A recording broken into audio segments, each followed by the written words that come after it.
Selamat siang teman-teman. Perkenalkan, nama saya Kirun SBI. NIM 2019-610326, Fakultas Pertanian, Program Studi Agroteknologi, Universitas Flores. Oke, jadi baik. Dari video ini saya sedikit mereview artikel tentang evaluasi kesesuaian lahan untuk tanaman kopi robusta atau kopi canepora di Desa Pajahan, Kecamatan Papuan, Kabupaten Tabanan. Oke, jadi baik.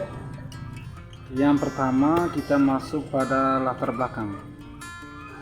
Pada latar belakang ini saya sedikit menjelaskan mengapa peneliti mengambil judul ini. Karena peneliti melihat bahwa pada rentan tahun 2012 sampai 2016 produksi kopi robusta di Desa Pajahan itu selalu terjadi penurunan. Maka tujuan dilakukan penelitian ini adalah untuk mengetahui penyebab terjadinya penurunan kopi robusta di Desa Pajahan ini. Yang kedua, metode, waktu dan tempat. Penelitian ini dilaksanakan di Desa Pajahan, Kecamatan Papuan, dan Laboratorium Ilmu Tanah dan Lingkungan Fakultas Pertanian Universitas Udayana. Penelitian ini dimulai dari bulan Oktober sampai November 2017. Alat dan bahan. Alat-alat yang digunakan dalam penelitian ini adalah bor tanah, ring sampel, scope, apnea level, altimeter, meteran, pisau lapang, pH stick, buku Munson Soil Color Card, buku pedoman pengamatan tanah, kamera, pH meter, aekan pipet, alat-alat, gelas, dan oven. Bahan yang digunakan dalam penelitian ini ialah peta, data iklim BMKG, sampel tanah, kuesioner kelayakan usaha tani, serta bahan-bahan kimia untuk analisis sampel tanah di laboratorium. Lokasi penelitian. Desa Pajahan adalah salah satu dari 14 desa yang berada di Kecamatan Papuan, Kabupaten Tabanan, yang memiliki ketinggian tempat berkisar 600 sampai 700 meter dari permukaan laut. Iklim di Desa Pajahan tergolong tipe D berdasarkan kriteria Holdeman. Karakteristik iklim di Desa Pajahan adalah dengan jumlah bulan kering berkisar 3 sampai 4 bulan. Curah hujan rata-rata 2000 sampai 3000 mm per tahun dengan kemeringan lereng 8 sampai 15%, 15 sampai 30%, 30 sampai 40%, dan berada pada ketinggian tempat 600 sampai dengan 700 meter dari permukaan laut. Lokasi pengambilan sampel.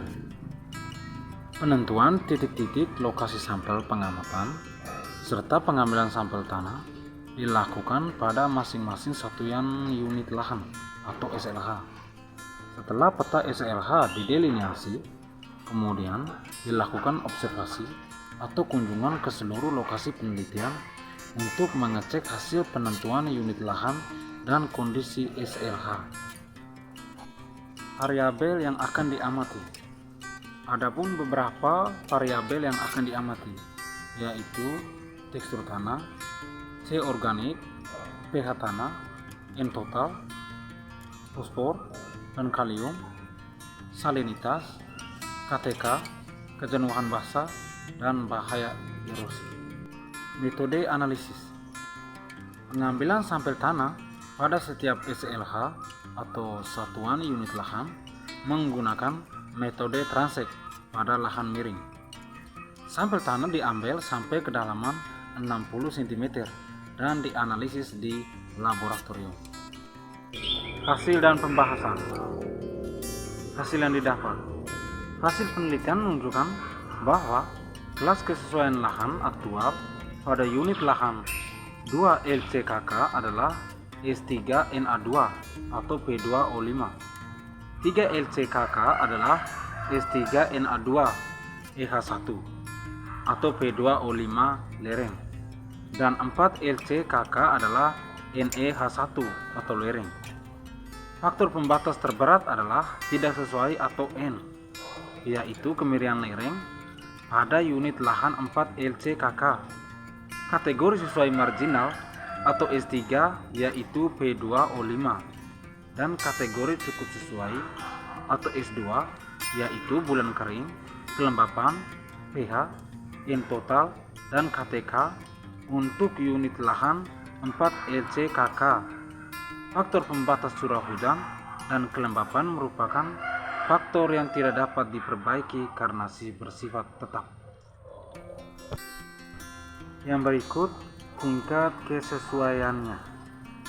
Berdasarkan hasil evaluasi kesesuaian lahan dan hasil penilaian potensi penggunaan lahan untuk komoditi yang dievaluasi serta penggunaan lahan aktual, maka perlu dilakukan arahan pengolahan lahan. Arahan pengolahan lahan didasarkan pada hasil klasifikasi kesesuaian lahan agrosistem di wilayah penelitian. Hasil data penelitian menunjukkan perlu adanya perbaikan dan pengelolaan faktor pembatas seperti kekurangan unsur hara, kemiringan lereng, dan lainnya untuk dapat meningkatkan hasil produksi di wilayah penelitian tersebut. Yang berikut rekomendasi perbaikan. Usaha perbaikan karakteristik lahan yang dapat dilakukan adalah sebagai berikut. Pemberian pupuk yang sesuai dengan kebutuhan tanah. Kemiringan lereng perlu dilakukan terasering yang sesuai dengan lahan. Jarak tanaman dan tanaman pelindung juga perlu diperhatikan sehingga ekosistem lingkungan tetap terjaga dan menghindari terjadinya erosi yang berat. Oke teman-teman, mungkin itu saja sedikit penjelasan dari saya. Akhir kata saya ucapkan terima kasih.